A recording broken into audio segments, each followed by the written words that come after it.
Those devastating wildfires. Officials are warning that number could rise dramatically because hundreds of people are still missing.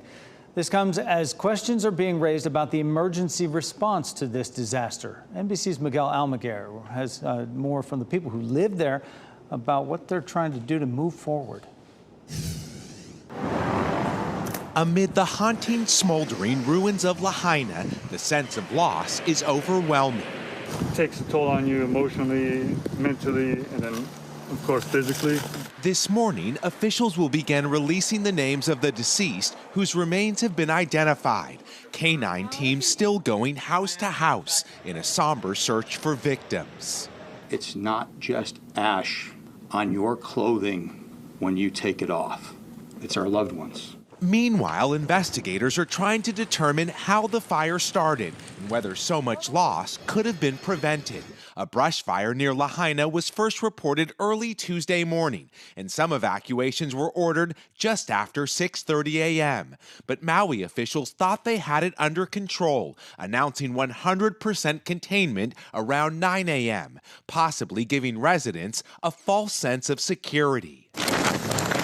By that afternoon, Lahaina was in the grip of an inferno. Officials say emergency sirens were never activated. Typically, the communication is by cell phone, on television. All of these modalities were destroyed with a rapid fire. The firestorm surrounding terrified residents as they fled the burn zone. The randomness of this wildfire is evident in this neighborhood. There are homes and apartments that are still standing, but just across the street here, total destruction. For those that want to return and rebuild, that process is going to take years. Adding to the difficulty, concerns over environmental safety. I mean, what's all this is like? Looks still smoldering. It's toxic, hazardous. Officials say dangerous chemicals like lead and asbestos are contaminating the air, soil, and water. How concerned are you about the long-term effects of living here? Very, very. Everyone's talking about, as soon as we can get out, get out. A community that has lost so much, now coping with the danger of what remains. That was Miguel Almaguer reporting. And volunteers from North Carolina-based Samaritan's Purse left Greensboro this morning, headed to Hawaii, along with 17 tons of emergency relief equipment and tools.